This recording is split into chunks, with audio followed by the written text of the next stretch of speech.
Bismillahirrahmanirrahim. Assalamualaikum warahmatullahi wabarakatuh. Sampurasun, Sobat Ngariksa.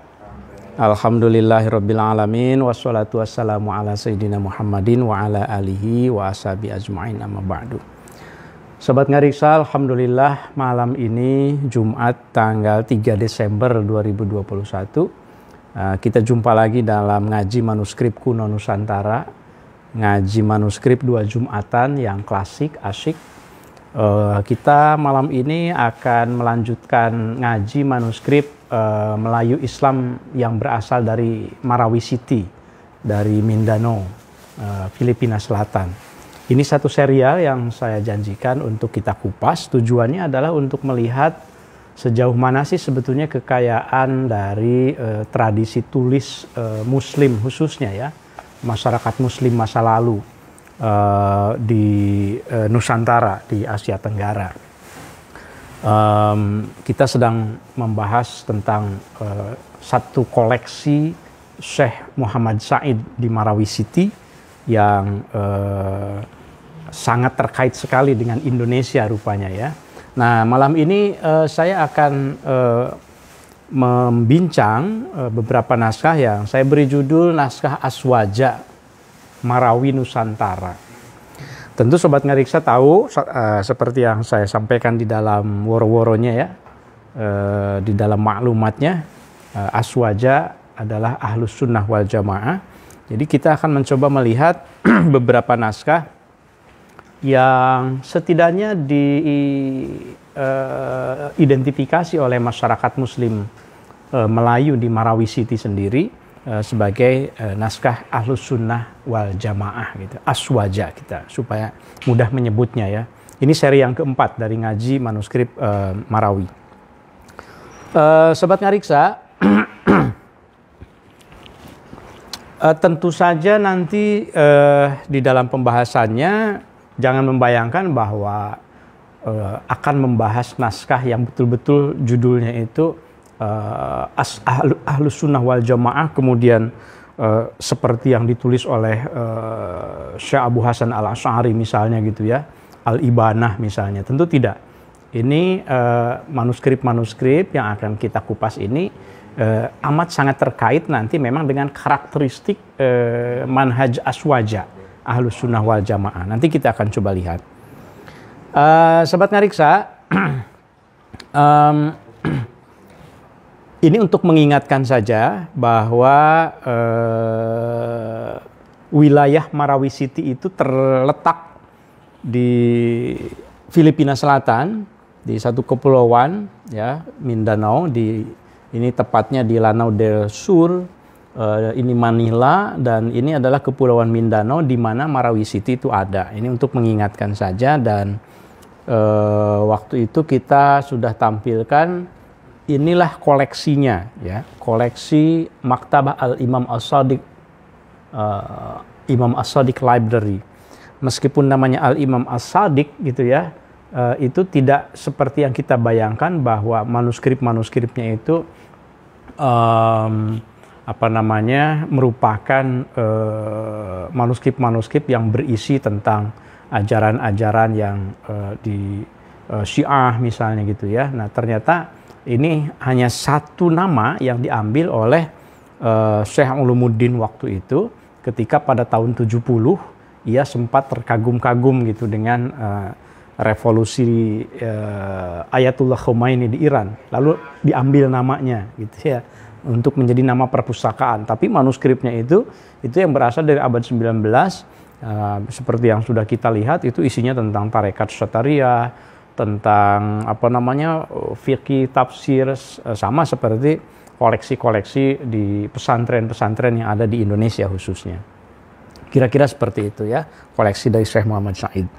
Nah, Sobat Ngariksa, supaya berkah sebelum kita memulai, mari kita bacakan suratul Fatihah, khususnya kepada para penulis, para ulama masa lalu yang sudah mewariskan khasanahnya kepada kita sekalian. Isinya berbagai ilmu pengetahuan, bahwa berbeda dengan apa yang kita praktekkan, berbeda dengan apa yang kita pahami, itu adalah biasa.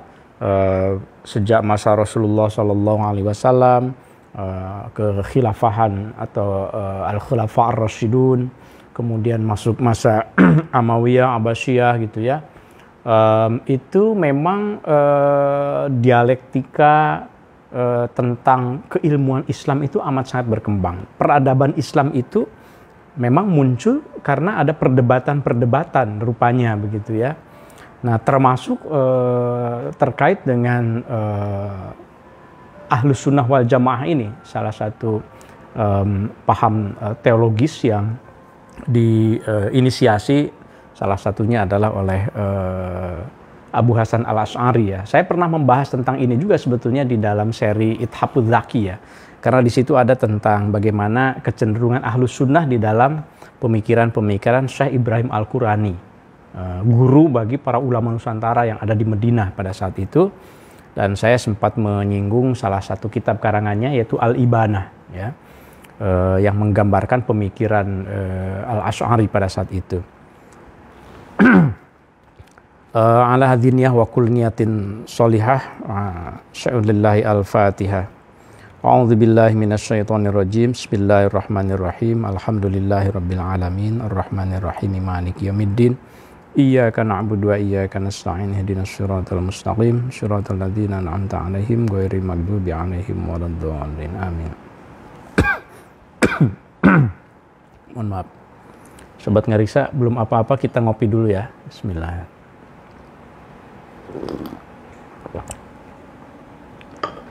Ini belum apa-apa, ada batuk mungkin karena di samping saya ada buhur nih. Ada buhur Arab. Wanginya enak.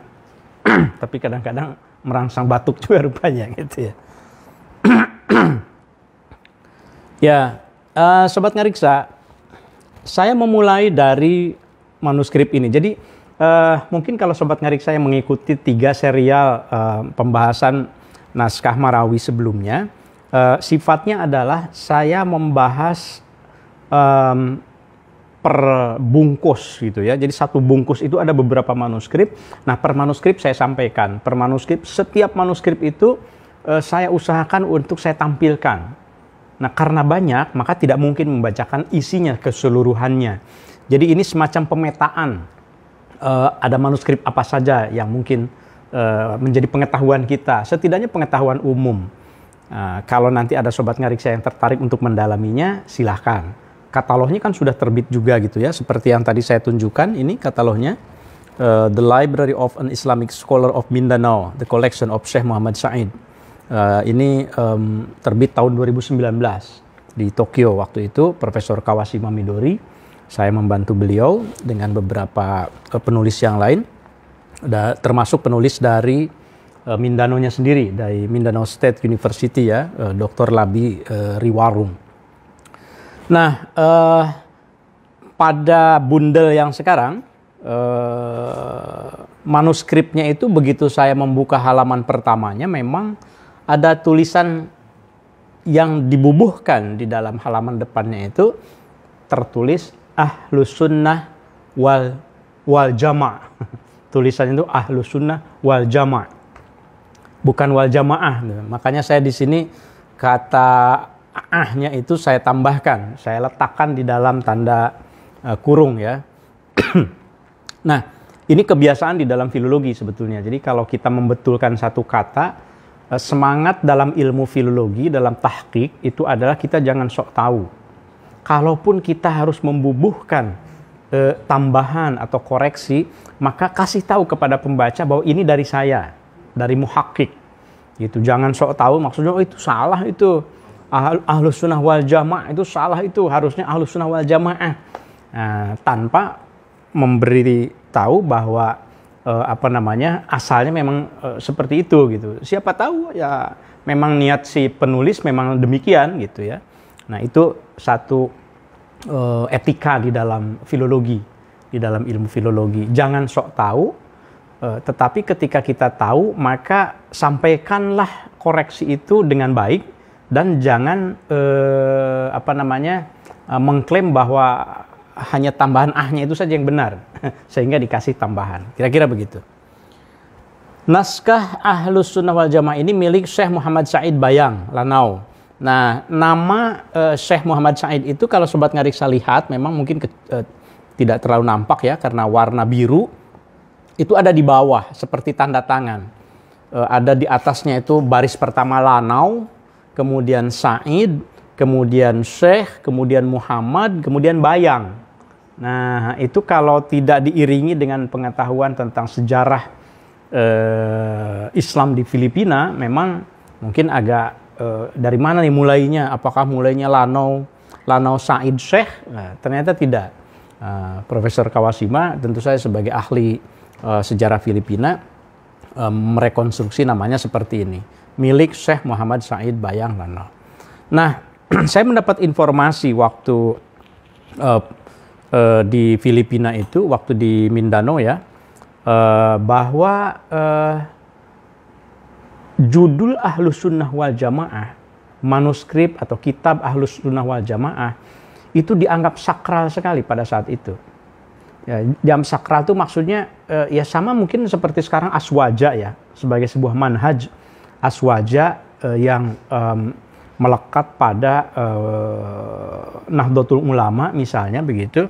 Itu kan dianggap sesuatu yang ini manhaj yang khas begitu, yang menggambarkan kelenturan fikihnya, terutama fikih Syafi'iyah misalnya, kemudian tasawufnya tasawuf Ghazalian ya. Ini yang mayoritasnya kan, yang mainstreamnya. Kemudian kalamnya kalam Asy'ari begitu. Nah, sama rupanya di sana juga. Jadi ketika kami ngobrol begitu dengan sesepuh di sana pada saat itu tahun 2011 ya, 2011 2012 begitu. Jadi naskah ini dianggap sebagai sesuatu yang penting sekali. Nah, meskipun beragam rupanya isinya seperti akan kita lihat nanti ya. Jadi macam-macam, tidak berisi sebuah teks yang berjudul Ahlus Sunnah wal Jamaah. Oleh karenanya cara membacanya barangkali ini bisa jadi bukan judul. Meskipun kalau di dalam teks lain memang judulnya, naskah ini judulnya Ahlus Sunnah wal Jamaah. Bisa jadi ini tuh menggambarkan bahwa halaman-halaman berikutnya yang ada di dalam manuskrip ini adalah menggambarkan Ahlus Sunnah wal Jamaah. Kira-kira begitu sobat ngariksa. sebagai tanda ya. Tanda, ada petandanya, ada penandanya dan seterusnya. Nah, ini di halaman sampingnya nih sobat ngariksa ada hal yang mungkin tidak berkaitan dengan teologi Asy'ari ya. Coba kita lihat. Ini sebelah kirinya nih. Ini halaman versonya. Ini halaman versonya, ini halaman rektonya. Ini halaman belakang, ini halaman depan. Istilahnya kalau dalam filologi itu yang sebelah sini adalah verso belakang, yang sebelah sini adalah rekto depan. Mengapa disebut begitu? Karena ini kan dari kanan ke kiri dibukanya. Jadi begitu yang halaman yang pertama kali terlihat itu disebut rekto, halaman rekto. Halaman yang di belakangnya, di belakang ini itu verso. Nah, mengapa sih penting gitu kalau di dalam filologi itu recto verso? Karena dalam manuskrip zaman dulu itu tidak ada penulisan halaman. Nih misalnya ini halaman 1, halaman 2, nggak ada begitu. Nah, jadi ini tuh lembar pertama nih, folio pertama ya. Misalnya ini 1, katakanlah 1. Maka ini tuh 1 recto. Nah yang di belakang ini bukan 2, tapi 1 verso. Nah itu cara membaca dari segi naskahnya. Nah ini ada satu kutipan hadis Nabi yang disebut sebagai hadis Nabi. Jadi kalau sedang membaca manuskrip, ya kita baca apa adanya saja gitu ya. Jangan jangan ini benar nggak hadis Nabi? Pokoknya kita lihat saja dulu. Qala Nabi sallallahu alaihi wasallam di sini. Nah, di sini ditulis man nazara ila kitabi akhihil muslim bi ghairi idnihi faka'annama nazara naro jahannam katanya gitu. Man sing sahajalmi, barang siapa, ada tulisan di bawahnya nih, barang siapa nazoro menilik itu man, melihat ila kitab bi akhihi kepada kitab saudaranya al muslimi yang muslim bi ghairi idnihi dengan tiada izin darinya, dari saudaranya, siapa yang ngintip kitab, buku, kitab saudaranya, temennya tanpa izin, apalagi minjem buku tanpa izin. Jadi baru ngelihat katanya. Maka faka'annama nazoro, seolah-olah ia melihat naro jahannam, api neraka jahanam tuh. Jadi ini peringatan ini kalau melihat manuskrip khususnya harus ada izin dulu ya, jangan nyolong-nyolong gitu. Alhamdulillah saya sudah dapat izin dari pemiliknya, dari zuriatnya, bahkan kita kerjasama melakukan preservasi, digitalisasi, dan kemudian menyusun katalognya bersama-sama gitu ya. Nah, bahkan kalau di Aceh itu saya pernah menjumpai satu catatan di Zawiyah Tano Abe, kitab ini adalah milik ahli waris. Saya adalah ahli warisnya, kira-kira begitu. Dan tidak boleh siapapun mewarisi ini kecuali ada kecualinya, tapi kecuali anak, cucu, cicit dan seterusnya, dan orang-orang yang memang berniat untuk mencari ilmu, untuk berilmu ya. Ada syarat-syaratnya. Menarik juga ini catatannya. Qul huwallahu ahad, Allahus samad, lam yalid walam yulad walam yakul lahu kufuwan ahad. Kemudian ada tanda tangan di sini, Haji Muhammad Said Munawwarah ya. Nah, lagi-lagi ini milik Haji Muhammad Said ya. Nah, ini selalu, jadi kalau mungkin Sobat Ngariksa bertanya, ini kok Ahlus Sunnah wal Jamaah di depannya, tapi kok ada yang begininya? Jangan lupa, dulu itu orang memiliki kitab itu memiliki kertasnya dulu, gitu. Kemudian menuliskan apa saja yang terfikirkan di kertas itu, bukan seperti sekarang kita ngetik gitu, saya ngarang satu teks, kemudian terbit gitu buku, isinya hanya itu saya, bukan. Kalau dulu itu pokoknya selama masih ada bagian yang kosong ya diisi apa saja. Nah, itu yang membuat dalam manuskrip itu isinya suka apa aja ada. Ini tiba-tiba kan semacam peringatan gitu ya. Padahal kita sedang membicarakan Ahlus Sunnah wal Jamaah yang ada di dalam lembarnya itu. Nah, mungkin Sobat Ngariksa sekedar untuk mengingatkan ya, tadi saya sudah singgung apa yang disebut dengan Ahlus Sunnah wal Jamaah kan. Satu aliran teologis begitu, antitesa dari Mu'tazilah ya. Saya pernah membahas soal ini juga di dalam paparan tentang Ithafuz Zaki yang lahir sebagai hasil dari dialektika berpikir seorang Syekh Abu Hasan Al-Asy'ari. Ya, beliau adalah zuriat dari Abu Musa Al-Asy'ari, sahabat Abu Musa Al-Asy'ari. Jadi Abu Hasan Al-Asy'ari awalnya adalah seorang Mu'tazili. Ia berguru kepada Al-Jubai, kemudian selama 40 tahun ia menjadi orang yang sangat rasional sekali. Nah, tapi ekstrim, rasionalnya itu ekstrim sekali. Segala-galanya mengandalkan akal. Kemudian ada dialog dengan gurunya, kemudian gurunya pada satu titik itu tidak bisa menjawab, kemudian ia mendirikan satu faham baru, satu aliran baru, yang kemudian kita kenal sebagai Ahlus Sunnah wal Jamaah, sering dinisbahkan kepada Abu Hasan Al-Asy'ari. Ini seorang ulama yang berarti kan di akhir abad ke-10 ya. Ia convert ke Al-Asy'ari itu, Asy'ariyah awal abad ke-10 saya kira, 912-an Masehi. Dan selain Al-Asy'ari tentu saja ada Al-Maturidi juga, kita tahu ya. Yang masih di abad ke-10 tapi di pertengahan abad ke-10. Nah, ini sekedar penjelasan sedikit saja. Nah, berikutnya kita tidak akan membicarakan isi secara detail apa itu pemahaman tentang satu teks yang berjudul Ahlus Sunnah itu. Nah, karena itu mungkin harus tersendiri ya. Nah, saya akan memperlihatkan ini karakter-karakternya. Jadi keilmuan yang berkembang di Mindanao, di Filipina Selatan, itu sebetulnya karena agak belakangan ya, abad ke-19, banyak merujuk kepada pemikiran-pemikiran dan kitab-kitab yang ada di wilayah Melayu Nusantara yang sekarang menjadi bagian dari Indonesia. Jadi Marawi itu sering merujuk ke Aceh, pemikirannya itu sering merujuk ke Palembang, sering merujuk ke, kemarin kita jelaskan juga ke Banten gitu ya.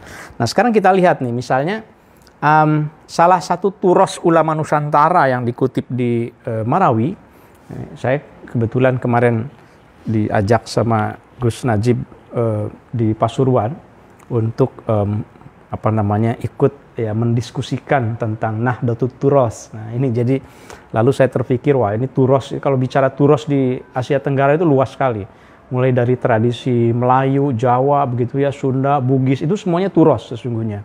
At-Turos, kalau mau dalam konteks Islam berarti At-Turos al-Islami ya. Nah ternyata, ini sekarang kita coba lihat yang ada di tetangga sebelah di Marawi City, ya, turosnya. Turos ulama Nusantara dalam hal ini yang dikutip di Marawi, ya, saya akan tunjukkan beberapa karya yang isinya memang menggambarkan Sunni lah, kitab-kitab Sunni sebetulnya ya. Salah satunya adalah Hidayat Al-Habib Fit Targhib. Jadi di sini tertulisnya Hidayatul Habib, begitu saja ya. Kemudian ya judul lengkapnya itu adalah Hidayatul Habib Fit Targhib wa Tarhib, karya Syekh Nuruddin Ar-Raniri, seorang ulama yang berkiprah di Aceh pada pertengahan abad ke-17. Ya, kontroversinya sangat terkenal, tapi kita tidak akan membicarakan itu. Nah, Hidayat Al-Habib ini, Sobat Ngariksa, ini menariknya adalah ini satu kitab hadis pertama di dunia Melayu.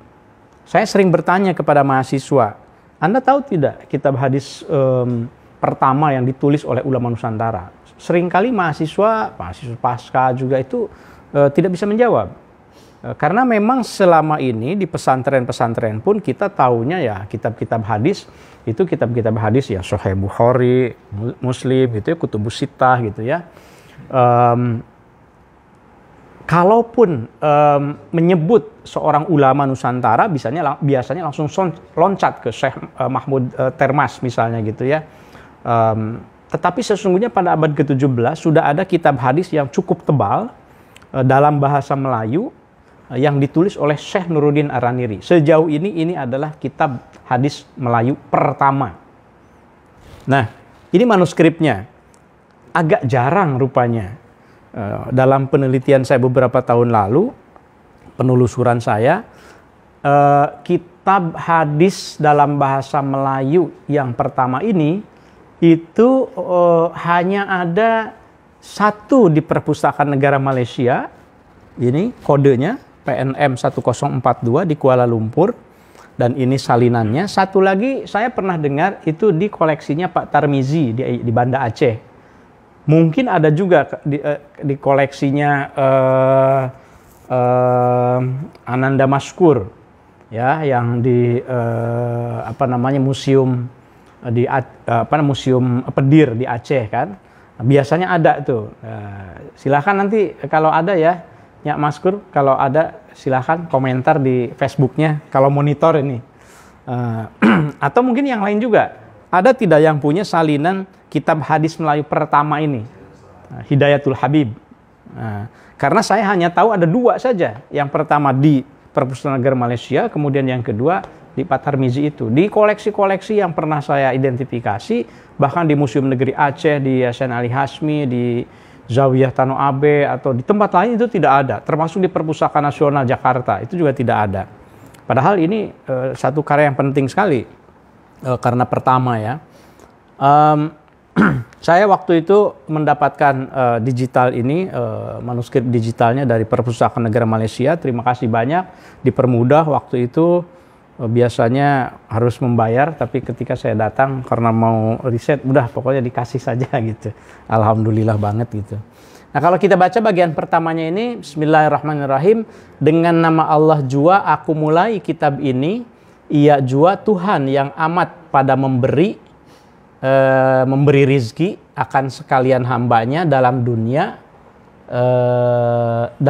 ini lagi yang amat mengasihani segala hambanya yang mukmin dalam negeri akhirat gitu. Mungkin ada sobat Ngariksa yang bertanya, apa sih perlunya mempelajari membaca kitab hadis dalam bahasa Melayu, kan bisa bahasa Arabnya gitu. Nah sobat Ngariksa harus kembali mengarungi pemikiran abad ke-17. di mana pada saat itu masyarakat Nusantara yang masih baru awal memeluk Islam, tentu saja tidak semuanya bisa bahasa Arab. Oleh karenanya para ulama dulu menerjemahkannya kan ke dalam bahasa Melayu. Dan ini menjadi satu kekayaan peradaban tertulis kita tentu saja. Nah, ini saya besarkan supaya kalau Sobat Mariksa ada yang mau melihat bagian awal, halaman awalnya itu, ini di sampingnya itu catatan-catatan pinggirnya juga banyak sekali catatan yang menggambarkan bahwa naskah ini cukup hidup ya pada masa ketika ditulisnya. Hidup tuh artinya dipakai gitu untuk dibaca dan dipelajari gitu ya. Nah, ini Sobat Ngariksa, identitas penulis dan kitabnya ada di sini. Masih di halaman 2 lembaran itu. Jadi tipikalnya itu begini, karya-karya Turos pada masa lalu, bahasa Arabnya ditulis dengan tinta merah, kemudian setelah itu terjemahnya dan syarahnya, bukan sekedar terjemahan, penjelasannya di dalam bahasa Melayu dengan tinta hitam. Seperti ini. Allahumma sholli ala sayyidina Muhammad wa ala alihi wa sahbihi minal muhajirin wal ansor.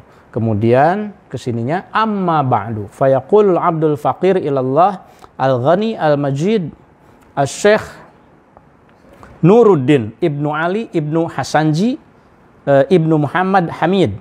Adapun kemudian dari itu berkata hamba yang muhtaj kepada Allah, yang maha kaya, lagi amat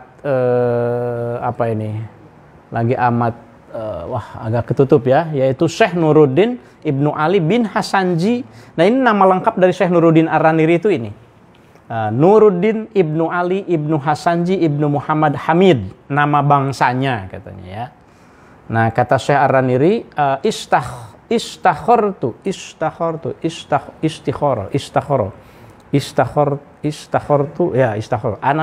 ya. Kadang-kadang saya perlu menastrip dulu, takut salah karena di dalam manuskrip kadang-kadang tulisannya keliru. Istakhartu yakni tolabul istikharah. Aku beristikharah, meminta pilihan kepada Allah Taala fi jamil hadis an-nabi sallallahu alaihi wasallam min kutubis sihah al-mutawwalat. Jadi untuk menulis karya itu ya tidak sembarangan. Orang dulu istikharah dulu, meminta petunjuk kepada Allah. Nah, dalam hal ini ingin mengumpulkan kitab-kitab yang sahih, kata Syekh Ar-Raniri. Karena ada permintaan. Maka kemudian wasammaituhu hidayat al-habib fit targhib wa tarhib. Ya. Dan kunamai kitab ini haluan akan Nabi sallallahu alaihi wasallam pada menyatakan menggemari segala kebajikan dan menjauhi daripada segala amal kejahatan. Itu arti dari fit targhib wa tarhib ya. Nah, Sobat Ngariksa, tentu saya tidak akan membacakan hadisnya karena ada 800-an hadis yang tebal ya, 800-an hadis yang disarahi ke dalam bahasa Melayu. Itu keren sekali itu. Nah, yang menarik itu adalah ketika saya menelusuri waktu itu di Mustafa Al-Baba Al-Halabi di Kairo. Di Mustafa Al-Babi itu kan biasa dicetak tuh karangan-karangan ulama Nusantara kita. Nah, ternyata judul yang ada di sana itu bukan Hidayat Al-Habib, tapi yang berbeda. Nah, makanya saya tulis artikelnya itu waktu itu. Ini judul versi cetaknya itu saya jelaskan di dalam artikel ini. Tentu saya tidak ini. Silahkan ada di Studia Islamika ya, di jurnal Studia Islamika. Ini volume 19 nomor 1 tahun 2012. Saya menulis tahun 2012. The Roots of the Writing Tradition of Hadith Works in Nusantara. Akar. Jadi bagi saya ini akar ini karena ya awal ya, akar tradisi penulisan hadis di Nusantara itu bukan Syekh Nawawi Al-Bantani, bukan Syekh Mahmud Termas gitu ya. Apalagi Syekh Yasin Al-Padani gitu yang belakangan. Ini bukan soal siapa yang unggul, bukan, tapi siapa yang pertama gitu ya. Yang mengawali begitu. Nah, tentu saja ini menjadi pijakan bagi para ulama berikutnya toh. Nah, judulnya itu adalah Al-Fawaid Al-Bahiyah Anil Ahadits An-Nabawiyah. Itu yang tertulis di dalam versi cetak. Tapi ketika lihat isinya sama gitu. Makanya saya kemudian berpikir, ini yang versi cetak ini merujuknya ke manuskrip yang mana gitu. Kok judulnya beda? Padahal ini jelas-jelas kok ini di sininya. Wasammaituhu, ini yang versi di Malaysia ya, di Perpustakaan Negara Malaysia. Jadi silakan kalau ada sobat ngariksa yang ini segera buka kalau ada yang punya. Karena ini persis ada di halaman awal, muqaddimah. Ya, kalau ada yang punya, wah keren. Sobat ngariksa, saya jadi ingat begini. Kalau ini cerita tentang kitab hadis Melayu pertama di Nusantara, maka sesungguhnya ada lagi kan kitab tafsir Melayu pertama, fikih ibadah Melayu pertama, fikih muamalat Melayu pertama. Jadi yang serba pertama itu ya semuanya dari Aceh rupanya. Karena kan memang tradisinya di Aceh lebih duluan kan, abad ke-16 ya.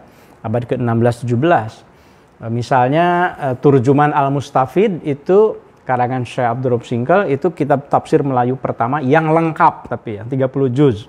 Karena kalau yang tidak lengkap, tafsir surat Al-Kahfi misalnya itu diketahui ada juga rupanya di abad ke-16 yang sekarang manuskripnya tersimpan di Cambridge Library, University Library di Inggris. Nah kemudian kalau kitab fikih ibadah, fikih ibadah kan, fikih itu ada fikih ibadah, fikih muamalah. Fikih ibadah Melayu yang pertama itu Mir'atut Tullab, karangan Syekh Abdul Rauf Singkal juga. Kemudian ada lagi, salah. Kitab fikih ibadah itu Syuratul Mustaqim, karangan Syekh Nuruddin Araniri. Nah, kalau Mir'atut Tulab itu kitab fikih muamalat pertama. Nah, dalam bahasa Melayu di Nusantara, karangan Syekh Abdul Rauf Singkal ya. Oke, itu hanya tambahan saja karena ingat yang serba pertama. Nah, lanjut. Di Marawi City ini, turos ulama Nusantara yang dikutip bukan hanya berasal dari Indonesia. Ada lagi yang dikutip di sini judulnya itu Furu' al-Masail, Furu' al-Masail. Ya.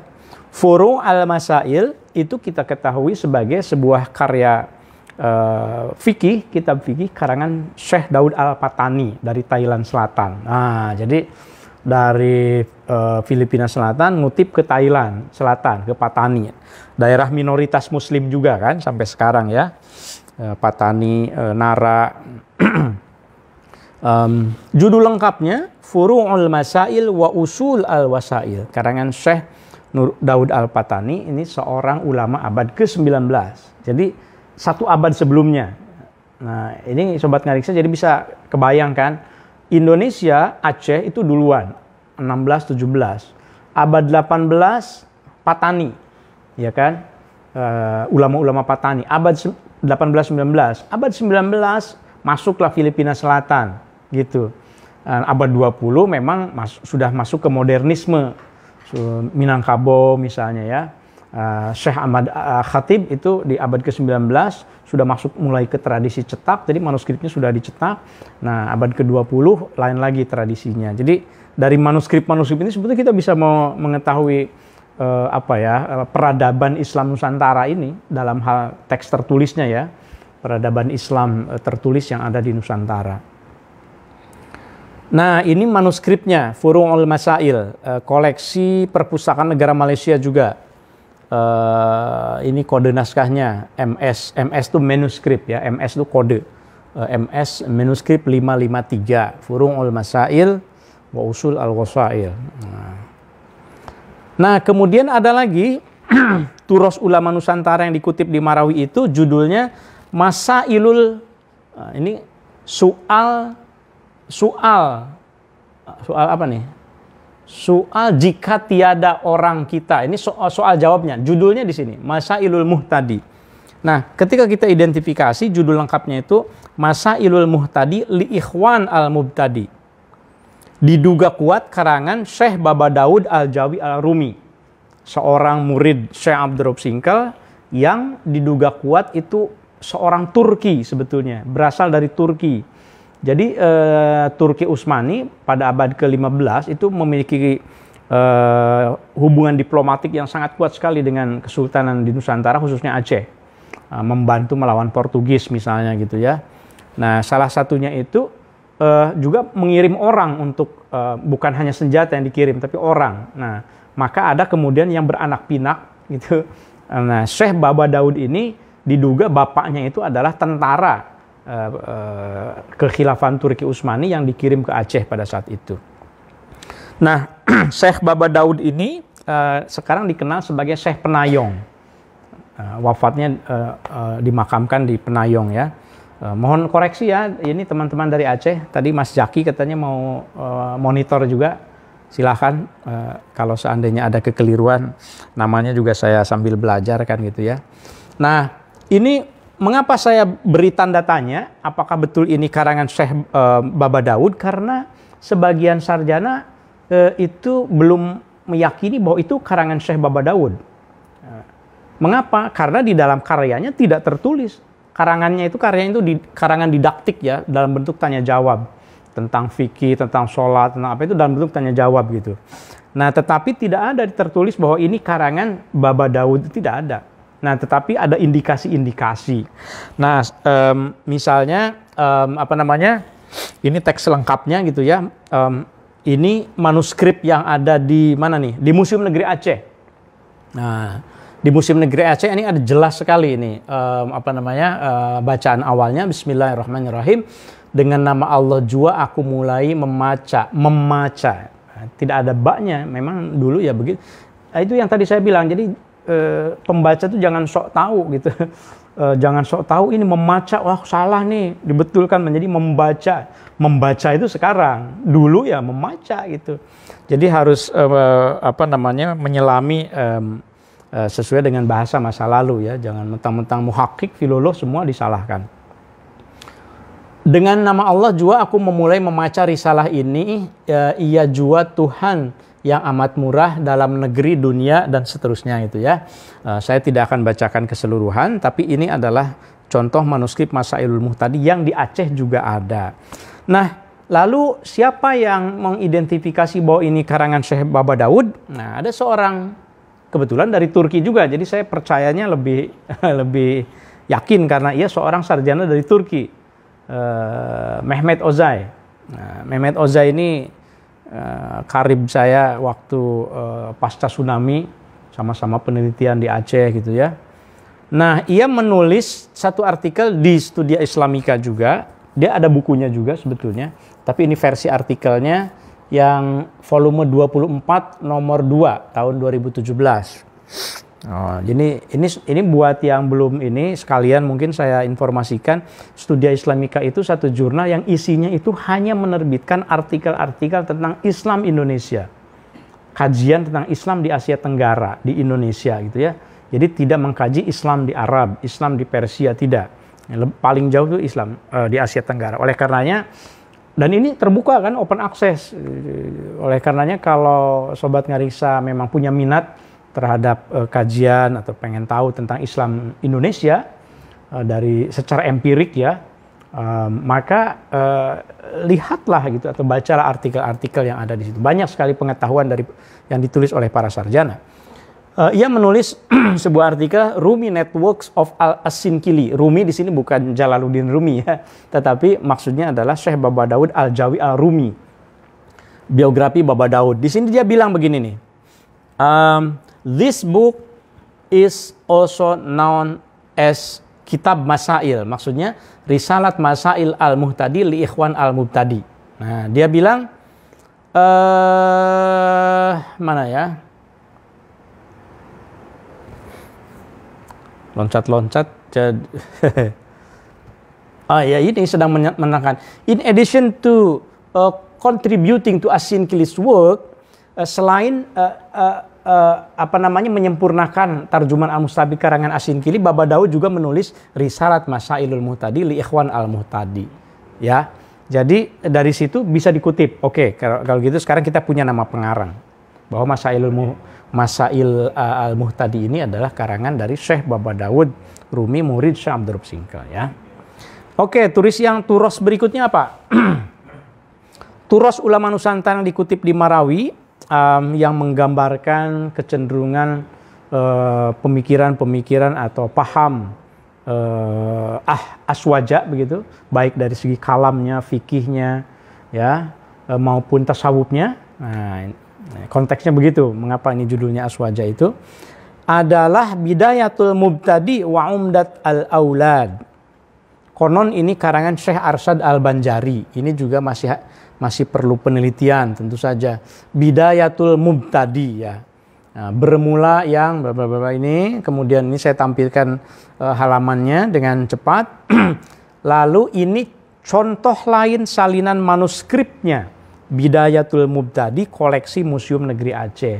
Jadi saya terima kasih banyak kepada masyarakat Aceh, ya, yang punya peradaban tulis yang amat luar biasa, memberi pengetahuan. Tapi kok kadang-kadang dilupakan gitu, ya. Tidak dijadikan satu bahan sumber pengetahuan yang amat kaya. Ya, Ngariksa mencoba hadir untuk merawat hal-hal yang tidak dirawat oleh orang lain. Ya, Sobat Ngariksa, coba lihat ininya saja, manuskripnya itu indah kan? Ada iluminasinya di atasnya. Iluminasinya juga iluminasi khas Aceh ini. Tentu Profesor Anabel Galop, ya, itu ahlinya mengidentifikasi iluminasi ini. Iluminasi itu hiasan indah di atas Bismillahirrahmanirrahim, ya. Dengan nama Allah juga aku memulai membaca kitab risalah, ya, risalah ini dan seterusnya yang tadi, ya. Ini karya yang lain. Nah, kemudian ada lagi Turas Ulama Nusantara yang dikutip di Marawi ini, Parukunan. Ini satu teks yang cukup populer juga, Sobat Ngariksa, Parukunan Melayu biasanya. Dan ada versi Sundanya, ada versi bahasa lain-lainnya juga. Mungkin Sobat Ngariksa yang di Bugis ada tidak coba? Atau di mana lagi? Jadi Parukunan itu sebetulnya isinya tentang panduan, pedoman ibadah yang sangat mendasar, ya. Tentang toharoh, tentang wudhu, tentang sholat, begitu. Parukunan, begitu. Nah, tentang keimanan. Ini Parukunan ini kalau di Banjarmasin, ini diidentifikasi sebagai karya Syekh Jamaluddin Al-Banjari. Nah, meskipun dalam tradisi lisannya, katanya itu bukan karangan Syekh Jamaluddin. Sesungguhnya Parukunan itu karangan seorang perempuan yang bernama Fatimah, katanya. Fatimah binti Abdul Wahab Bugis. Tapi ini menurut tradisi lisannya. Mengapa kok Fatimahnya tidak muncul? Karena perempuan. Dianggapnya pada saat itu, pada masanya, ya, tidak cukup otoritatif untuk dicantumkan sebagai nama pengarang. Maka muncullah nama Syekh Jamaluddin ini, begitu. Nah, itu sudah ada beberapa kajian tentang itu. Mungkin menarik juga kalau dilihat dari perspektif gender, ya, bahwa memang ada masanya ketika, ya, coba saja lihat kitab-kitab fikih juga. Kitab-kitab tasawuf fikih itu banyak kebanyakan ditulis oleh para penulis laki-laki, ya. Ya, ini Parukunan. Ini di atasnya tertulis, di bawahnya juga Parukunan Tamat, gitu, ya. Nah, ini Parukunan Tamat. Ini, nah, di bawahnya itu saya tidak bisa membacanya karena ini bahasa Iranon sebetulnya, bahasa Maranao, bahasa lokal setempat.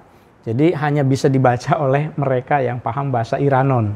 Tapi kok saya tahu itu bahasa Iranon? Ya karena saya dikasih tahu oleh orang yang bisa membaca ini. Jadi saya tidak membacakannya, ya. Kemudian versi cetaknya di Parukunan ini, di Marawi ini juga ada rupanya. Di dalam koleksi Syekh Ahmad Bashir, ya. Ini versi cetaknya, coba Sobat Ngariksa. Ini di Filipina Selatan ini. Tercecer juga sama rupanya, ya. Gak di mana-mana yang namanya kitab Turos ini kok. Baik yang manuskrip maupun cetak, di mana-mana telantar gitu. Ada yang bilang ke saya, ya itu memang hukum alam katanya. Kamu aja Oman katanya yang orang lain mikirin masa depan, kamu mikirin masa lalu. Masalahnya makanya ketemunya yang rusak-rusak katanya gitu. Ya beginilah nasib gitu. Ngariksa ya memang membicarakan masa lalu kan. Mudah-mudahan ada manfaatnya lah. Ini kitab Parukunan. Besar besar bagi Haji Abdul Rasyid Banjar, diambil daripada setengah karangan Syekh Muhammad Arsyad Banjar, kan gitu. Dan ada tambah sifat 20. Nah, sifat 20 kan kita tahu Asy'ari banget gitu ya. Khutbah Jumat, khutbah nikah, ratib haddad gitu. Ratib haddad yang rutin dibaca di pesantren-pesantren juga kan. Talqin mayyit, bab haid, doa-doa, babul haj, Fatihah bergantung makna, maksudnya ada terjemahan antar barisnya. Kunut, kunut ya kan. Tahiyat bergantung makna, doa ukasyah, bihtimami ahqaril anam al-haj ali bahai. Ini yang menerbitkannya, kira-kira begitu ya. Nah, itulah Sobat Ngariksa beberapa kitab yang menggambarkan aswaja gitu di Marawi City, meskipun kita tidak membaca teks khusus tentang Ahlus Sunnahnya ya. Nah, tapi Sobat Ngariksa, selalu di dalam bundel-bundel manuskrip itu ada teks-teks yang unik gitu, yang nyempil, yang keluar dari pembahasan utama. Itu selalu begitu, karena seperti yang saya sampaikan, manuskrip itu ada kertasnya, kemudian baru ditulis teksnya. Begitu masih ada kertas yang kosong, diisi apa saja diisi oleh penulis. Misalnya ini ada yang nyelip nih. Saya katakan nyelip karena ya bukan bagian dari kitab yang tadi. Ada tulisan, qala Nabi SAW, ya Aba Hurairah, wahai Abu Hurairah, iyyaka wala tujami' awwala laitin min syahrin. Ini khusus untuk yang sudah rumah tangga ya. Wahai Abu Hurairah, ini diklaim sebagai hadis Nabi katanya. Harus ditahqiq tentu saja, ditakhrij. Iyyaka wala tujami awwala lailatin min syahrin. Kamu kalau berhubungan suami istri jangan di hari pertama awal bulan katanya. Jangan di awal bulan, jangan tanggal 1. Kenapa tuh? Coba kenapa nggak boleh tanggal 1? Ayo. Ya silahkan beri penjelasan Sobat Ngariksa ya. Wala tujami awwala lailatin min syahrin katanya. Fa innahu bainakuma walad yakunu majnun. Karena nanti kalau jadi anaknya kurang sempurna katanya. Nah, ini tentu harus ditakhrij, tapi ini ada di dalam teks itu. Makanya saya sebut nyelip. Lalu kalau di kapan dong? Tanggal berapa ya? Tidak disebutkan, tapi di sini ada juga jangan wamin lailatin nisfi min syahrin. Di tanggal 15 juga nggak boleh. Tanggal 15 tiap bulan. Nggak boleh katanya. Wamin lailatil akhir min syahrin, di tanggal akhir juga nggak boleh. Jadi antara awal, tengah, akhir. Nah, itu boleh. Kan banyakan bolehnya kan daripada nggak bolehnya. Yang nggak bolehnya hanya 3 tanggal itu, Sobat Ngariksa. Nah, ini nyelip ya di dalam teks di Marawi City ini. Ada lagi ini apa nih? Bab ini syarah doa. Ini doa nih. Jika orang dengki pada kita, dibaca doa ini. Jadi kalau Sobat Ngariksa ada temennya yang dengki. Dengki itu kalau kita dapat nikmat, ada tetangga kita, teman kita dengki sama kita. Iri, dengki, hasud, aniaya. Wah, pokoknya mah wa ala alihi wa ashabihi lah gitu ya. Nah, baca ini nih katanya. Kalau ada orang dengki pada kita, dibaca doa ini 7 kali pagi-pagi, 7 kali petang. Nah, jadi 7 kali pagi, 7 kali petang. Jika hendak akan dia buta, jadi buta dia. Waduh. Jadi nanti ini kayak apa ya? Pokoknya yang dengkinya itu jadi dapat madarat gitu. Ini nggak usah dipraktekkan lah ya. Kasihan. Doakan saja supaya dengkinya sembuh gitu. Tapi ada ini. Ya, jadi saya kan hanya membacakan kan. Jadi bukan untuk dipraktekkan gitu. Doanya apa? Nah, di sini ada. Ini doanya mujarab katanya. Berkat doa ini mujarab katanya. Ya naqiyan min kulli hur lam yardahu wa lam yukhalidhu. Dan seterusnya. Sengaja saya tidak tampilkan seluruhnya karena nanti takut dipraktekkan. Nah, sekarang mah kalau ada yang dengki doain aja deh supaya insaf, supaya sabar, supaya sadar maksudnya. Rasulullah SAW ketika di Thaif tuh kurang dengki gimana itu orang yang menyambutnya kan, dilempari batu begitu, tapi ketika ditawari oleh malaikat Jibril nawarin, ya Muhammad kalau mau ini gunung ini aku timpakan ke masyarakat Thaif. Jangan. fa innahum la ya'lamun. Mereka belum paham aja gitu, ajaran Islam gitu ya. Kan adem jadinya kan. Jadi jangan manas-manasin lah. Kalau ada yang dengki, ada yang jangan tangkap, bunuh, bakar. Aduh, naudzubillah. Ya, mendingan kita doakan dengan baik-baik. Ada lagi doa nubuwah nih. Bab ini syarah doa nubuwah Nabi Al-Mustafa sallallahu alaihi wasallam bermula barang siapa membaca ini di sini membaca, ada B kalau sekarang ya. Barang siapa membaca doa ini jika hujan yang kita menjadi teduh. Tuh, jadi kalau ada hujan kita mah tidak kehujanan. Sobat Ngariksa percaya nggak yang gini-gini? Kalau saya percaya. Nah, karena saya dulu pernah mengamalkan ilmu-ilmu yang begini. Kita suka heran kadang-kadang kan ada orang hujan tapi ini kiai ini kok nggak kehujanan, nggak basah begitu ya. Ada doanya, tapi hanya orang-orang tertentu. Saya juga dulu yang saya praktekkan bukan yang begini banget gitu. Yang ringan-ringan saya malah baca sholawat terus. Ya. Intinya kan doa sebetulnya. Nah, tentu la haula wala quwata illa billah. Kekuatan hanya dari Allah Subhanahu wa taala. Kita hanya berdoa, kita hanya berusaha saja. Tapi bahwa ada ilmu yang seperti ini, ya ada. Ini bermula barang siapa apa ini berseteru dengan yang lain, maka baca doa ini. Apa nih doanya? Inilah doanya. Allahumma dzul sultan al-azim wa dzul man al-qadim wa dzul wajhil karim. Wah. Ini nih doanya. Wa waliyut al-kalimah at-tamah wa da'wah al-mustajabah dan seterusnya ya. Ini cukup banyak nih saya tampilkan. Sampai wa ma huwa illa dzikrul lil alamin. Itu doa yang ada di dalam manuskrip di Marawi. Doa sakti Sobat Ngariksa. Nah, ada lagi di dalam bundel ini. Mohon maaf, saya harus minum dulu kayaknya. Sobat Ngariksa silahkan ngopi dulu ya. Bismillah.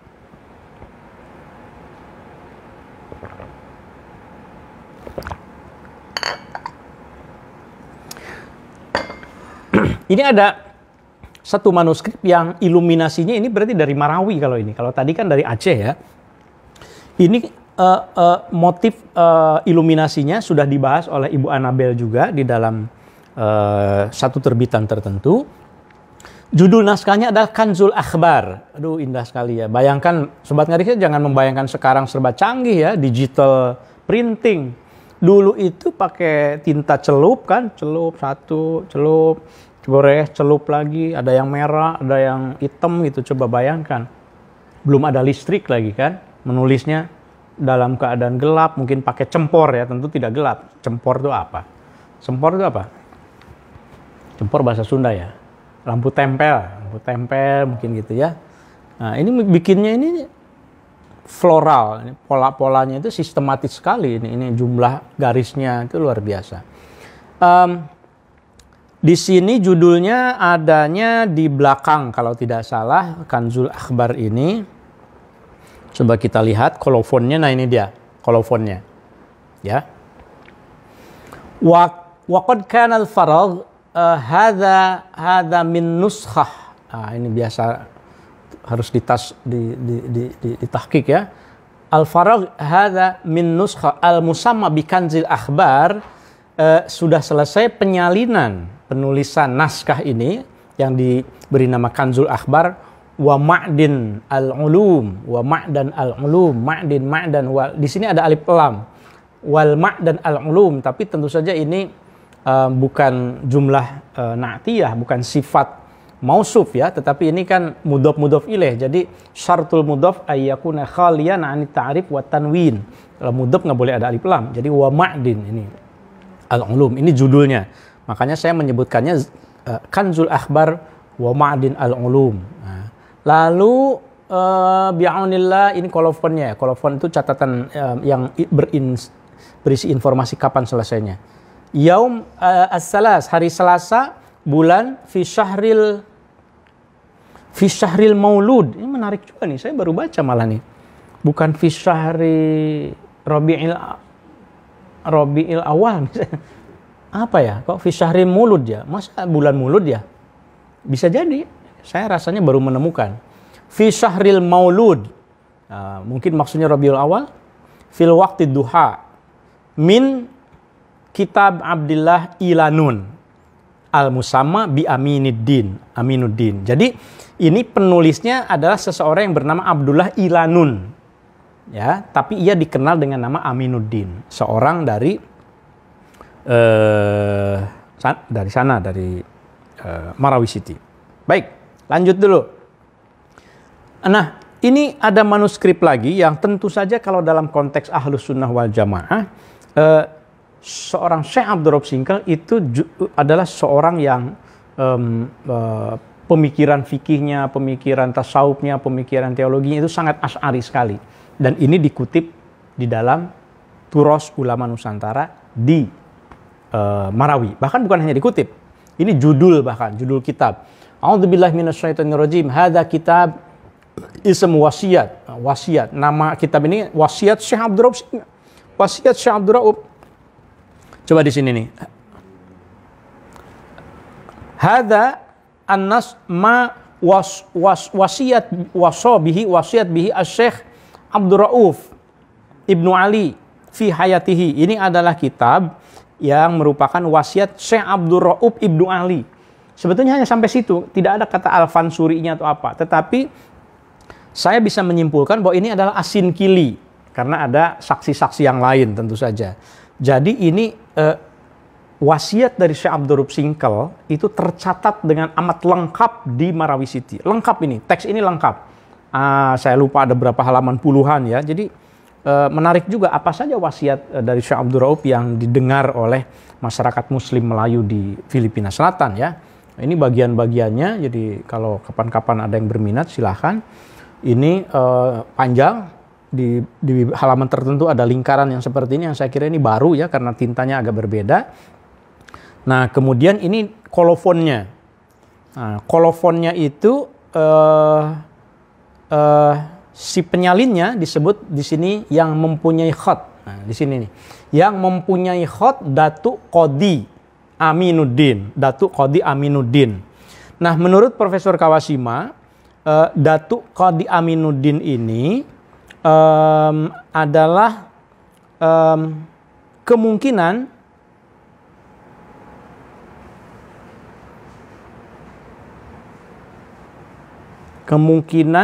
begini. Jadi Datuk Qadi Aminuddin ini menulis karya ini di era Sri Sultan Muhammad Syarif Maulana Jalaluddin. Nah kemungkinan Sultan ini adalah yang dikenal dengan nama Sultan Muhammad Jalaluddin Pablo di Maguindanao. Jadi itu memerintah akhir abad ke-19. Ini informasi dari sumber yang lain tentu saja gitu ya. Jadi kolofon ini hanya begini saja bunyinya, tetapi karena disebut di sini bahwa selesai pada hari Arba pada hadapan Sri Sultan Muhammad Syarif Maulana Jalaluddin, maka nama ini menjadi penting ditelusuri dan ternyata kita berhasil menelusurinya. Ia adalah seorang Sultan Maguindanao yang memerintah pada 1884 sampai 1888. Wafat pada 1888. Akhir abad 19. Jadi akhir era kejayaan ya. Setelah itu tidak ada lagi tradisi tulis. Jadi di Kesultanan Maguindanao pun ternyata tradisi tulisnya Turos ini sangat berkembang ya. Nah, yang terakhir Sobat Ngariksa, ini ada satu teks yang nyempil sendiri yang berbeda motifnya berbeda dengan teks-teks yang lain. Ini tentang keutamaan 10 Muharram. Bab ini amal pada 10 hari bulan Muharram, ya. Nukil dari kitab Al-Ibad, fi Syarh Al-Awrad, dan daripada Raudatul Ulama dan seterusnya, bahwa sembahyang pada hari Asyura 2 rakaat dan seterusnya. Nah, yang menarik di halaman berikutnya ini menjelaskan tentang peristiwa Karbala di sini. Yakni, hai segala Islam dan segala mukmin, jangan kamu lupa akan arwah mereka itu yang syahid pada padang Karbala. Dan yaitu Amirul Mukminin Husain dan segala mukmin yang sertanya, yang menyerahkan diri kepada yang menyerahkan diri kepadanya karena kasih akan isi rumah Rasulullah SAW. Nah, ini kalau Sobat Ngariksa mungkin tahu, di wilayah tempat Syekh manuskrip Syekh Muhammad Said ini, itu nama desanya Karbala juga rupanya. Jadi dulu semangat dari Karbala ini, padang Karbala ini dalam konteks Marawi itu adalah semangat melakukan perlawanan terhadap kolonialisme Spanyol dan kemudian Amerika. Jadi semangat perjuangan pengorbanan dari Sayyidina Hasan Hussein itu dijadikan sebagai inspirasi untuk melawan penjajahan dalam konteks Manila ya. Kira-kira seperti itu mungkin konteks manuskrip ini kalau kita bunyikan gitu ya. Nah, Sobat Ngariksa, akhirnya di bagian akhir dari bundel yang kita bahas itu kita ketemu dengan identitas pemiliknya, ada tanda tangan di situ yang melingkar-melingkar, yang kalau kita baca itu ya Syekh Muhammad Said bin Imam Bayang. Saya kira ini satu informasi, kolofon, tanda tangan selalu menarik ya untuk kita identifikasi. Sobat Ngariksa, pas ini jam 9, saya kira ini cukup banyak teksnya, tetapi pendek-pendek, kecil-kecil, mudah-mudahan bisa memberikan gambaran tentang sejauh mana sih turos yang ada di Marawi City ya, yang terkait dalam satu konsep yang tadi kita bahas, Ahlus Sunnah wal Jamaah. Saya kira demikian, Sobat Ngariksa, silahkan kalau ada komentar barangkali. 1-2 mah, mangga.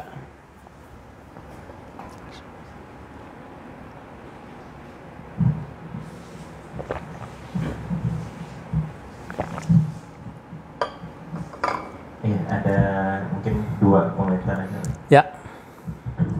Pertama dari akun Sahril Kamil. Ini Furu'ul Masail selesai ditulis 1257 Hijriah atau 1841 Masehi.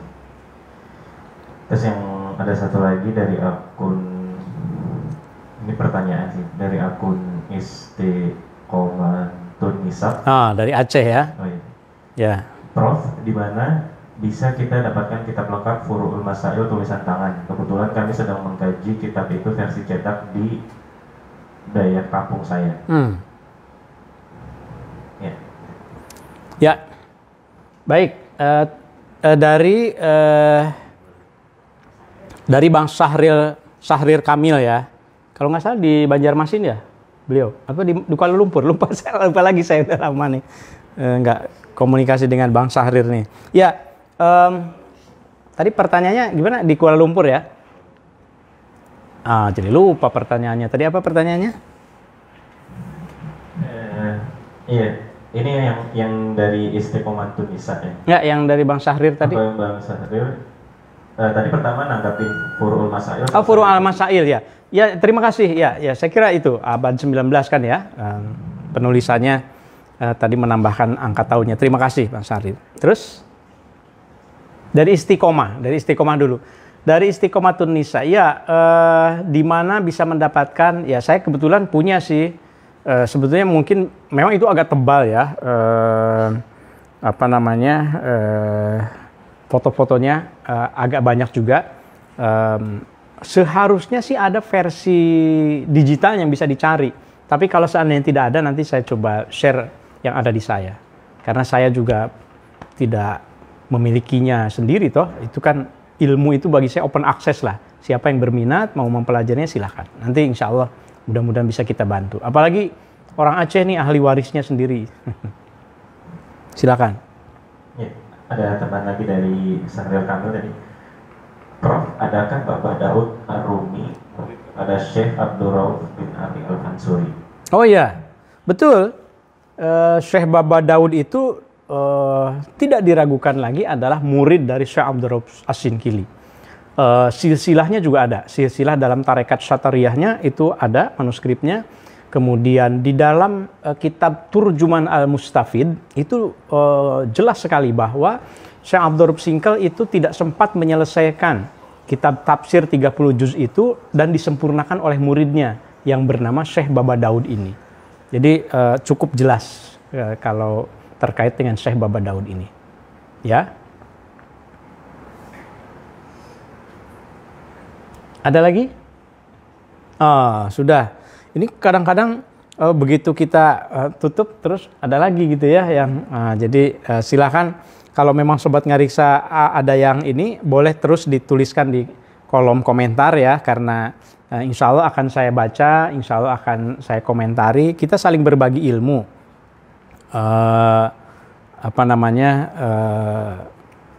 Seringkali saya juga mendapatkan atau membaca teks-teks ini itu kan konteksnya tidak selalu tahu maksud saya. Jadi apalagi yang lokal sifatnya itu ya. Oleh karenanya kami sangat membutuhkan kita saling memberi informasi, saling melengkapi. Saya kira begitu. Baik, kalau begitu terima kasih banyak kepada para Sobat Ngariksa yang sudah memberikan komentar.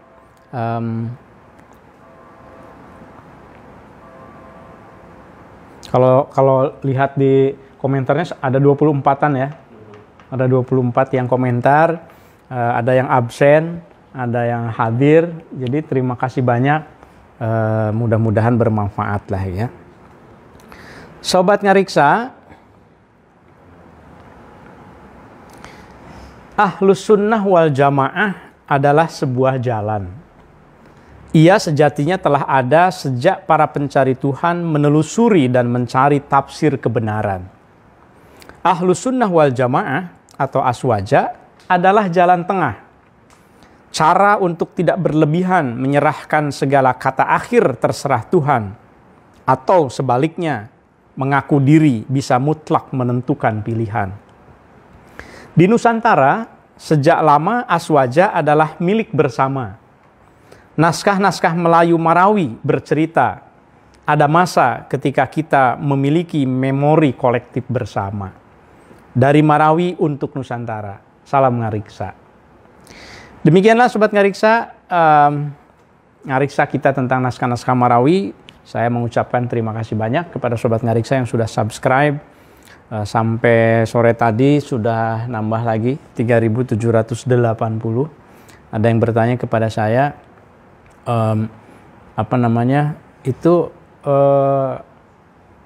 subscribernya kan bisa direkayasa, katanya ditambah katanya gitu.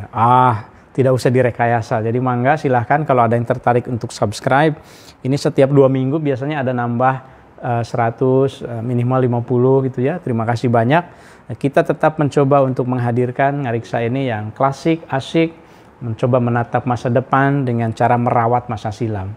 Saya kira program-program seperti ini mungkin tidak banyak penontonnya, tetapi saya amat sangat yakin bahwa selalu ada mereka yang mencari pengetahuan. Nah, mudah-mudahan Ngariksa ini bisa menghadirkan satu pilihan lah begitu ya di dalam berpengetahuan. Sobat Ngariksa, terima kasih. Sampai ketemu lagi pada episode yang akan datang. Mudah-mudahan bermanfaat. Terima kasih. Assalamualaikum warahmatullahi wabarakatuh. Salam Ngariksa.